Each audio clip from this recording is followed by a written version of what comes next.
Hello, everybody. Welcome to another edition of Sportsbook Confidential. My name is John Sullivan, and I'm coming to you live from the FingerLakes1.com studios in Seneca Falls, New York. And this little show is to help you learn and grow as a sports bettor. And it's the holiday season, and my gift to you this week is no sportsbook lesson. We're just going to talk games this weekend. We got a lot of football to talk about, all the conference championships in college football, plus Week 15 of the NFL. I think there's 5 double-digit favorites this week in the NFL. Very interesting. Some very important games. And so hopefully my gift to you will be some value in possible wagers you might want to make this weekend. And also, as a stocking stuffer, I'm going to look at a couple of games this Saturday in ACC basketball.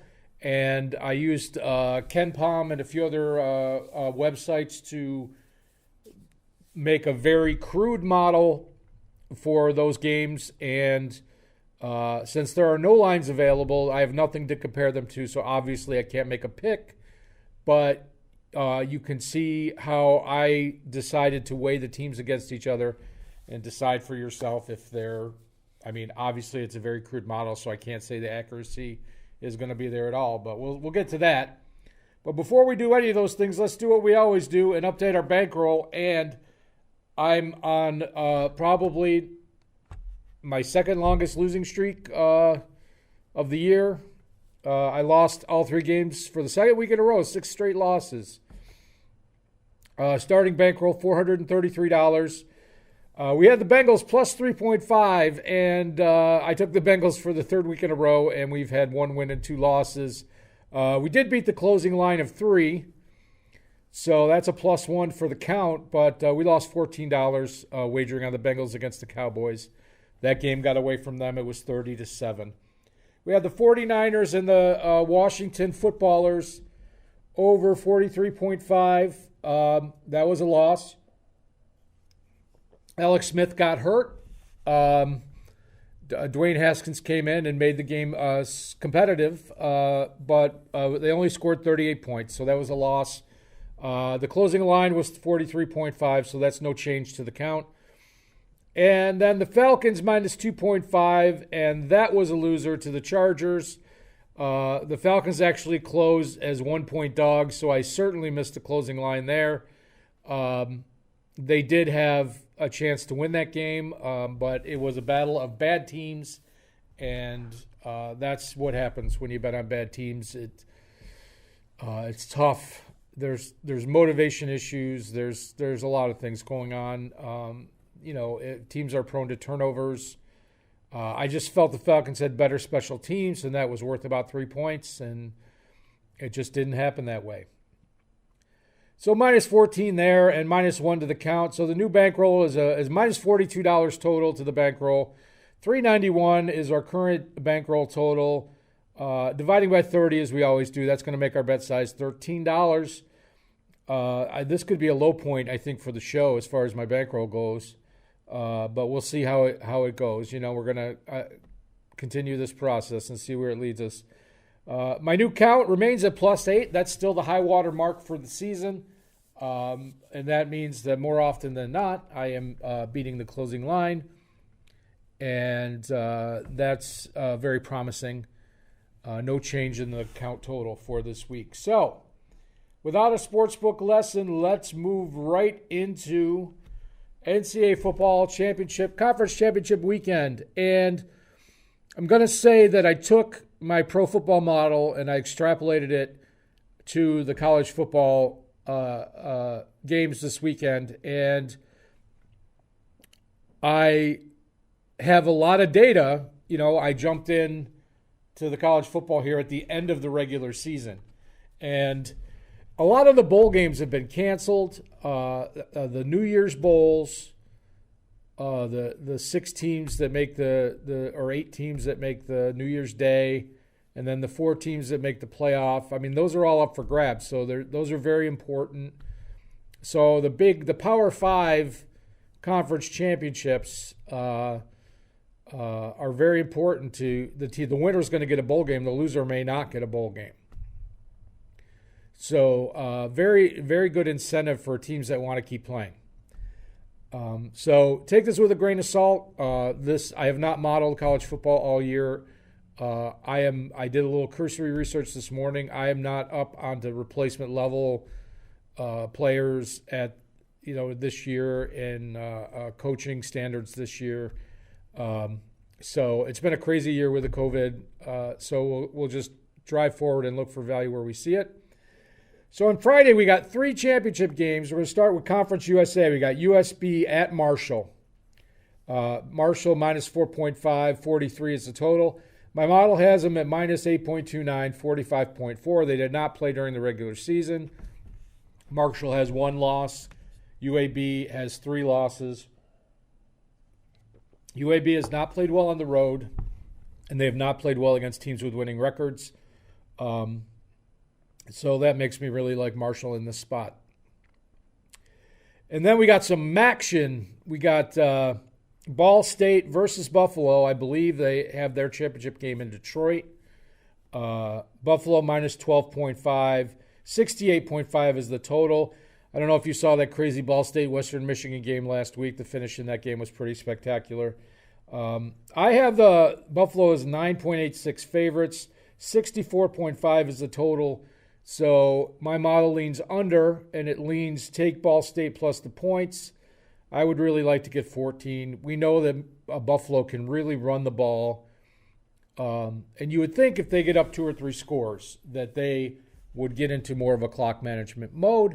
I really don't know if the MAC champion is going to get a bowl game here, but this could be their last hurrah, so maybe they'll just pile it on. I don't know.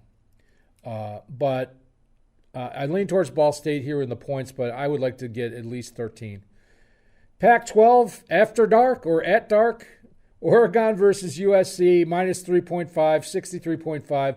My model has it at 3.95, 61.22. So USC is going to try to make a case to get into the college football playoff, but the problem is their opponent has 2 losses already.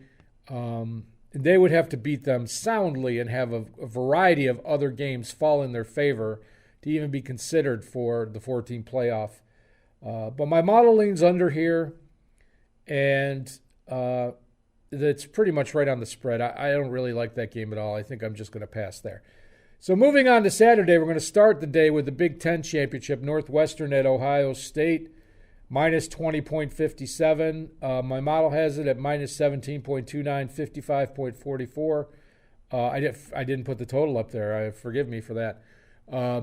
So my model likes Northwestern plus the 20. I'm sure they're going to be motivated to be competitive in this game, especially after the Big Ten committee just, basically gave Ohio State the championship berth, even though they didn't play enough games.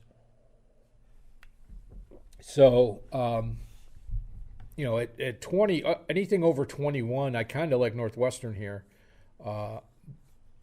We'll see where it goes, but other than that, I'm probably laying off that game.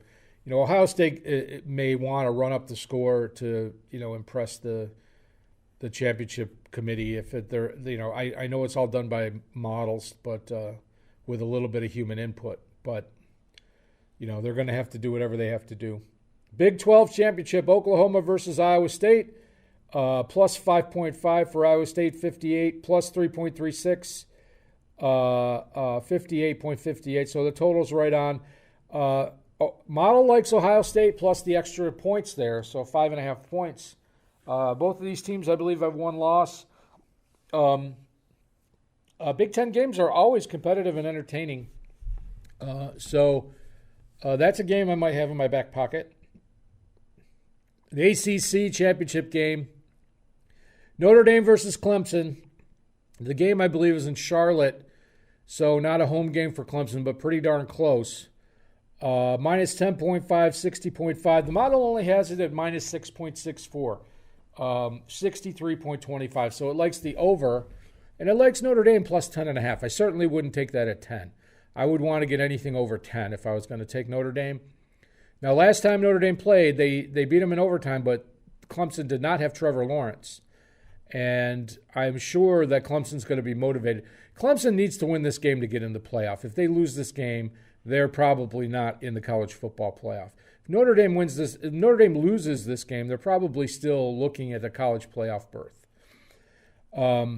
So it's really more of a must-win for Clemson than it is for Notre Dame. So we'll see what happens. Mountain West Conference, we got Boise State versus San Jose State. San Jose State is undefeated. Boise State with one loss. We have San Jose State +6, 55.5. Model has them at +5.31, 54.51. So that's really pretty close. Nice Cinderella story for San Jose State. I'm not sure what bowl game the winner of this game is going to get. This could be the last hurrah for these teams. So it would be nice to see San Jose finish undefeated. Be a good story for them, but who knows what will happen. The SEC championship game, this is usually a big deal, but this year it's kind of anticlimactic. It's Florida versus Alabama. Now, of course, if Florida beats Alabama, then it's very much not anticlimactic, but Alabama's favored by 17. The total 74.5. My model has Bama at 14.71 and the total 68.13. So it really likes the under. The problem is nobody's been able to stop the Alabama offense this year. It seems like they're putting up between low 40s and low 50s every week. So if they put up 50 or let's say 48 and Florida puts up 28, which is very doable, that's 76. I can't, even though it's a 6-point swing on the model, I can't in good faith recommend you take the under there. I would stay away from that game. Bama, obviously is a top-ranked team. They could probably even lose and still get in the playoff, depending on what happens with other teams. But nobody's been able to stop their offense, so until somebody does, they look like the team to beat. And then finally we have the All-American Conference, Tulsa versus Cincinnati. At Cincinnati, Cincy, of course, is undefeated. I think they're ranked 9th overall. Both Coastal Carolina isn't having a conference championship, so it's really between them and Cincinnati over who is going to get that non-Power 5 New Year's Day berth. And Cincinnati looks like the clear favorite in this game, although I only have them as a 9.5-point favorite over Tulsa, who only has one loss. These teams did not play during the regular season. My model likes the over, but it really likes Tulsa plus the 14. At 14.5, this is very, very attractive to me. It's going to be tough for Cincinnati to win by 3 scores. And if they're up 2 scores late, they're going to want to eat clock. They're not just going to want to push it down the field again and give Tulsa any chance to get back in the game. So that's situational. I really like Tulsa plus the points there. And those are all the championship games. There's a few other games this weekend in college football. I'm sure some of them will be very competitive, but I didn't have time to delve into I wanted to do the games that had the most importance. And it'll give you something on Friday and Saturday extra if you want to go place a wager today at the Sportsbook or tomorrow morning. Give you something to enjoy over the weekend. So let's move on to the weekend in the NFL. And we've got 2 Saturday games this week in the NFL. We're going to start with those Buffalo Bills at the Denver Broncos. And everybody's going to say, oh, the Bills are just scoring tons of points. They're playing awesome. The Broncos are a mess. They're not scoring points. +6, 49. And my model has it at +5.57, 46.84. So my model likes the under, and I kind of agree with this. I think this is going to be a little bit of a tougher game for Buffalo. Denver is finally getting healthy. Their COVID disaster is kind of behind them now for the most part. Thankfully, nobody got seriously ill. But they're slowly getting their defense back, and this could be one of those games where Buffalo, you want to make them run the ball. I think that's the key to beating the Bills, is really forcing them to run the ball. And believe it or not, I think their best running weapon is Josh Allen. You don't want to risk an injury with him by running him too much. But in a game, if some defensive coordinator just forces him to run, that would be an interesting scenario to see how it turns out. So don't like this game from a betting angle, but the model does like the under. Panthers at the Packers. I think McCaffrey's supposed to be back this week. If he had a setback, then he'll probably sit out the rest of the year. Packers at home. They're looking real good for that number 1 seed. They're tied with the Saints for the best record in the NFC, but they've beaten the Saints. So they have the tiebreaker. And if they can win out, then they're the number 1 seed. Minus 8.5, 51.5. Minus 10.22, 52.29. Model likes the over just slightly here, likes the Packers. I don't want to lay 8.5. And depending on the weather, I might not want to bet the over. I have not looked at it, so I don't know. But that's pretty tight. I think that game's probably going to be a pass for me. But I'm hoping the Packers can continue to win games, and my futures ticket will hold. Jaguars at Ravens, minus 12.5, 47.5. Minus 14.33, 50.31. So my model likes the over.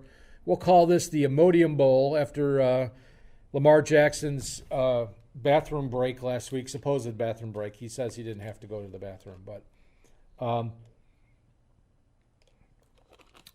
the Jaguars are starting Gardner Minshew again. They're in full tank mode. It's the Ravens are going to win this game. The Jaguars give up a lot of points, and obviously the Ravens scored 45 on or 47 on the Browns last Monday. So you've got a little bit of the Jaguars have an extra day of rest, but my model has them at 14.33, so almost a 2-point swing to the Ravens. I'm just staying away from that game. It could be a massacre, but I'm not laying 12.5.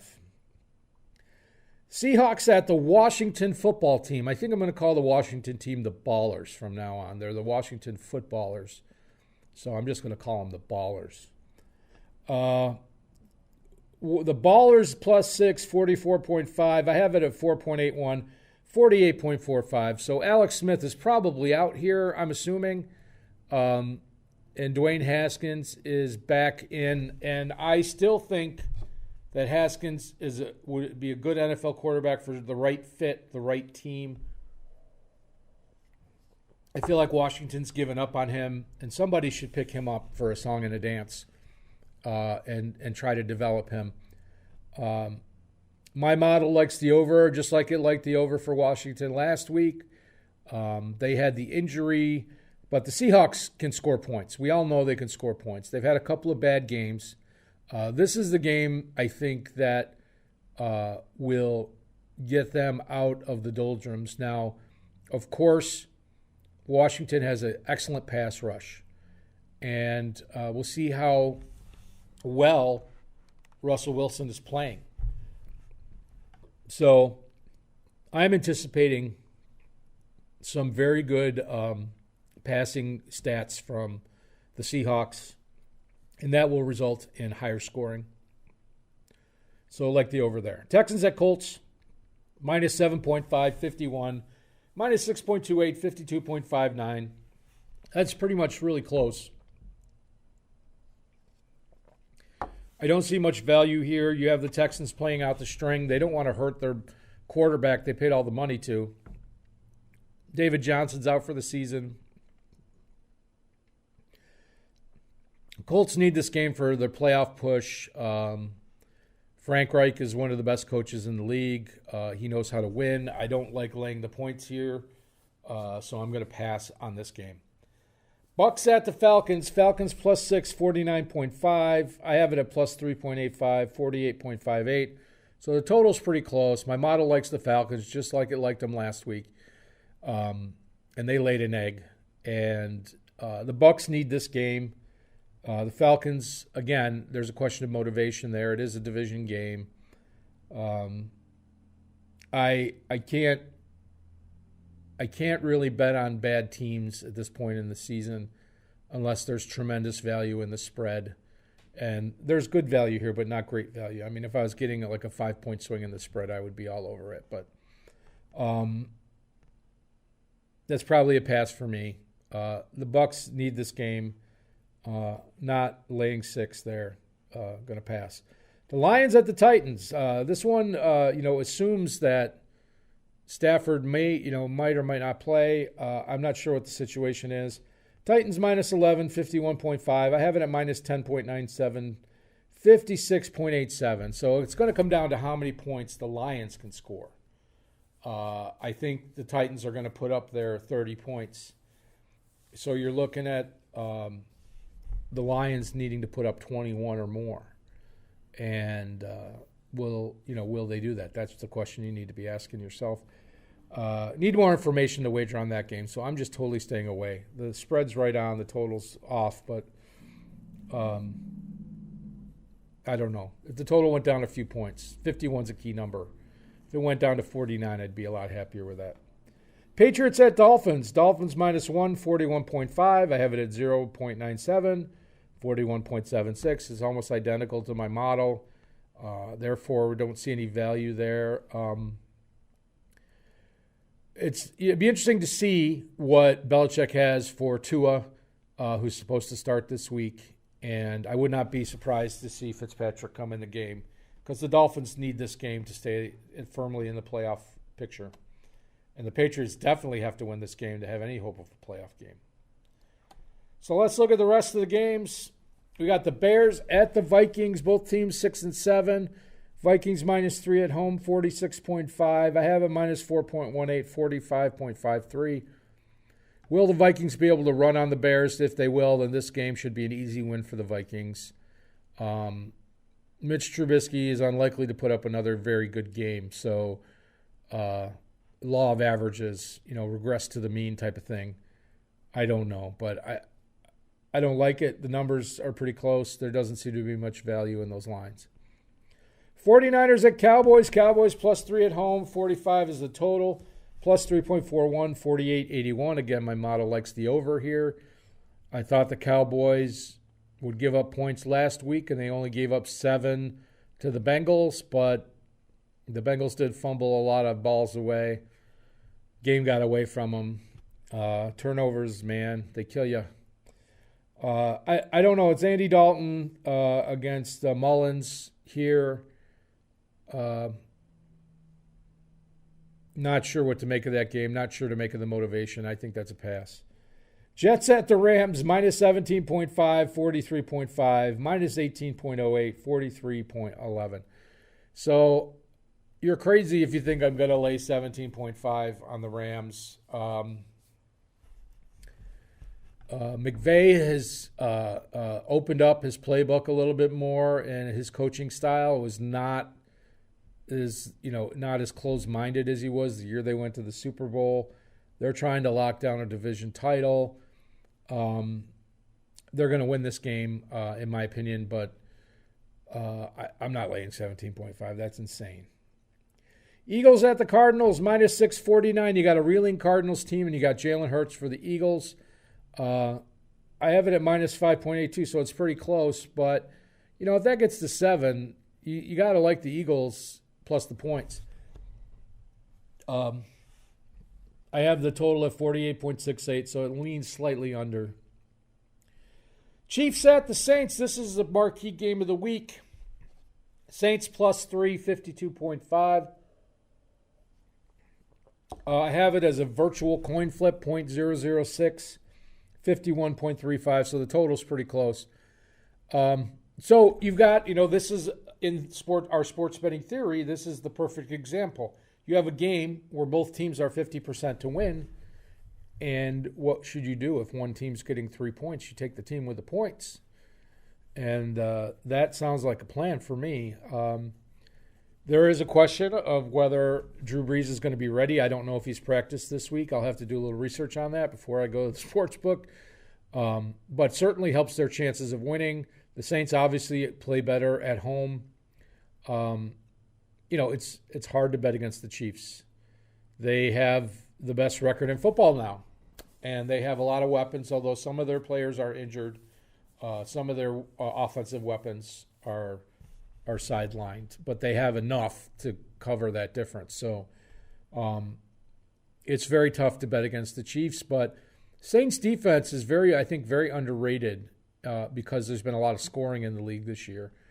And if Drew Brees is anywhere near to form, this is a very formidable game. And they will need this game to have a chance at that number one seed bye, because if the Packers can beat the Panthers, they've got to keep pace. It's the only way.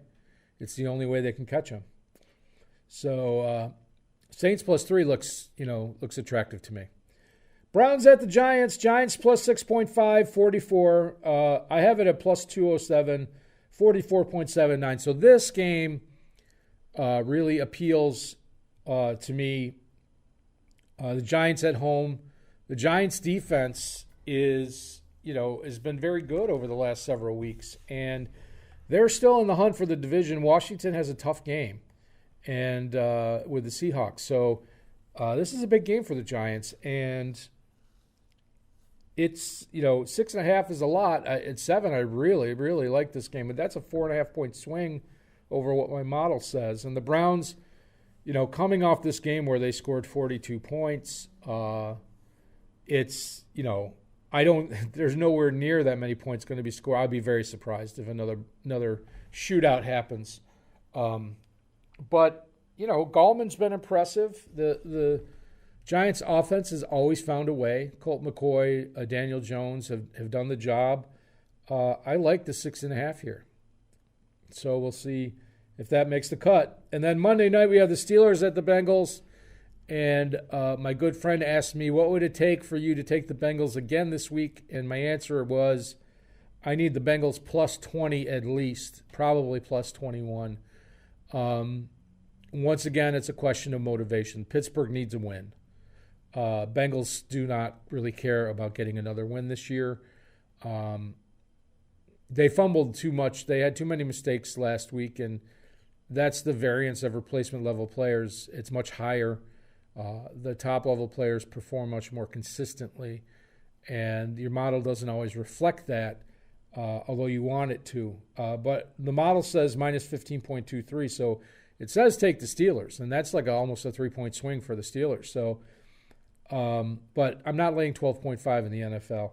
41.62, so it's slightly to the over there. So if you're looking to bet on Monday, that's who I like. I like the Steelers minus the 12.5. That will probably go up to 13 or 13.5 by Monday. So what can I say? Interesting week in the NFL.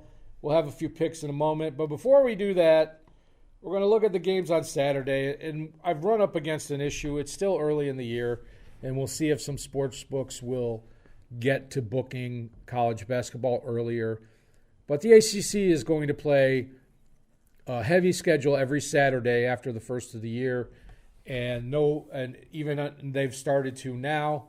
However, none of the sports books, even the offshore books, are offering lines on any of these games that are being played tomorrow. So I have nothing to compare my very primitive model to. So I hit a couple of basketball sites up, spent an hour or two looking at some stats on a spreadsheet, and I came up with these projections, how I weighted one team versus the other. And we've got 5 games of interest on Saturday in the ACC. And early in the day, we've got Louisville at Wisconsin, 2 top 25 teams. Wisconsin, I have them as a 3.7-point favorite at home. And I do want to say that this model does not account any possible personnel issues for tomorrow. That's assuming that they're playing with their full complement of players that they have played with in the early part of the season. So once again, very primitive model. Don't take it to the bank. Just giving you an idea how, after myself crunching the numbers, how I weighted these two teams against each other. So Then we've got North Carolina versus Kentucky, neutral site game. I have North Carolina as a 2.1 point favorite. Kentucky was a preseason, top 10 team, and they're 1-4 out the gate. It's very interesting what could happen to this team if they don't get it together soon.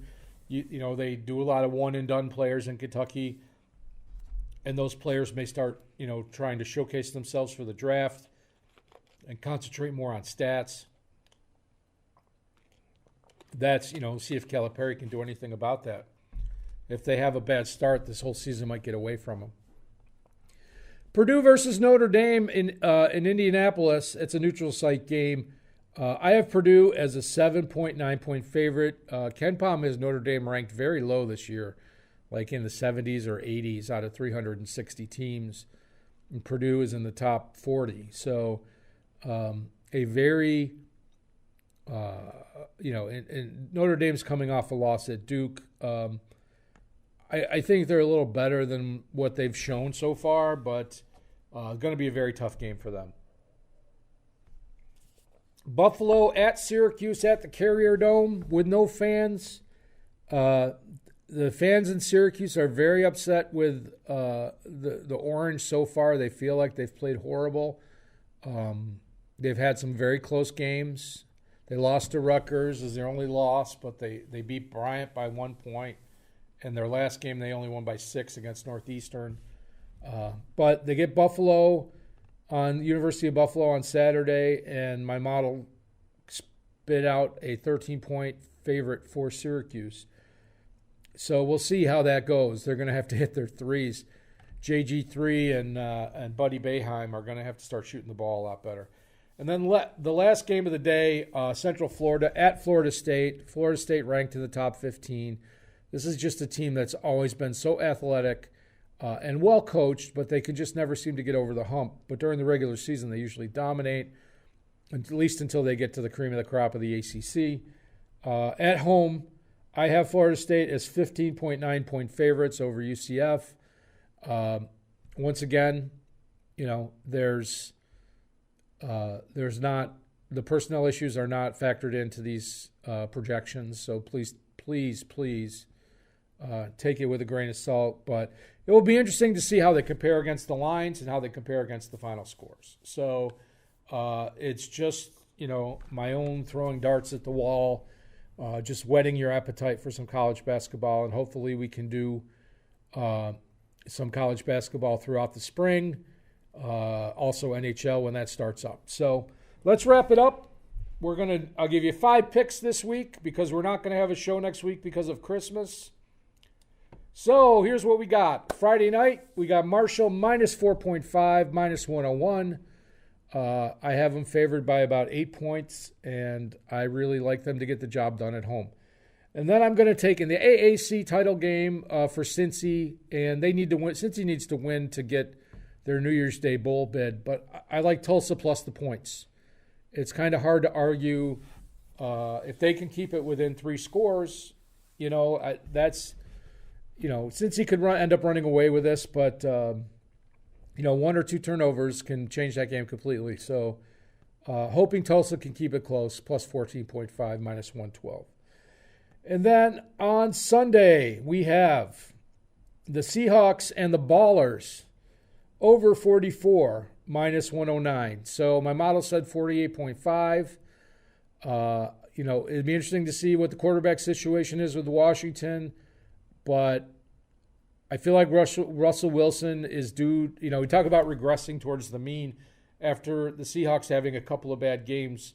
I feel like this is the game for them to get back on track, which means getting to that 28 to 30 point range, and that would only require Washington to put up 14. I'm going to take the Saints plus 3, minus 111. I feel like this number will probably go. People, as we get closer to Sunday, more people are probably going to bet on the Chiefs, especially if Drew Brees doesn't play. But unfortunately, I got to make my pick today.